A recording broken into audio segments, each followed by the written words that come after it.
Corona पर बने सलाहकार ग्रुप के चेयरमैन ने दिया इस्तीफा। कहा था मोदी जिद्दी है, वैज्ञानिकों की नहीं सुनते। देश के शीर्ष वायरोलॉजिस्ट डॉक्टर शाहिद जमील ने कोरोना वायरस पर बने सलाहकार ग्रुप के चेयरमैन पद से इस्तीफा दे दिया। विकट महामारी के दौरान टॉप वायरोलॉजिस्ट का अपने पद से इस्तीफा देना सामान्य घटना नहीं है।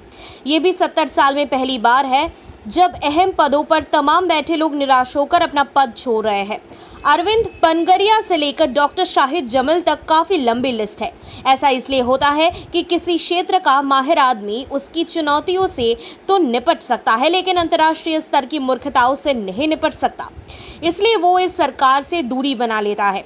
डॉक्टर जमील ने कुछ दिन पहले ही कोरोना महामारी से निपटने के लिए सरकारी तौर तरीके पर सवाल उठाए थे। उन्होंने अपने इस्तीफे की कोई वजह बनाने से इनकार कर दिया है। विशेषज्ञ के इस ग्रुप ने मार्च के शुरू में ही चेताया था कि कोरोना का एक नया वेरिएंट देश में तेजी से फैल रहा है, लेकिन सरकार ने ध्यान नहीं दिया। कोई उपाय तो दूर की बात है, सरकार प्राथमिकता भी चुनाव, पूरी सरकार को एक हारी हुई बाजी में झोंक दिया गया। हाल ही में डॉक्टर जमील ने न्यूयॉर्क टाइम्स में एक लेख लिखकर कहा था कि भारत में वैज्ञानिकों की साक्ष्य आधारित नीति निर्माण के लिए जिद्दी प्रतिक्रिया का सामना करना पड़ रहा है।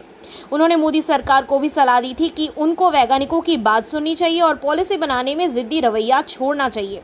भारत में हर विशेषज्ञ की यही हाल होता है। सिर्फ गोबर और गोमूत्र एक्सपर्ट ही है जो अपनी जगह पर बने हैं, बाकी सबको जाना है। आपको उर्जित पटेल याद है? ये भी आरबीआई बोर्ड की अहम मीटिंग में पहले ही पद छोड़कर भाग गए थे। उर्जित पटेल के बाद आरबीआई के डिप्टी गवर्नर पद से विरल आचार्य ने इस्तीफा दे दिया है।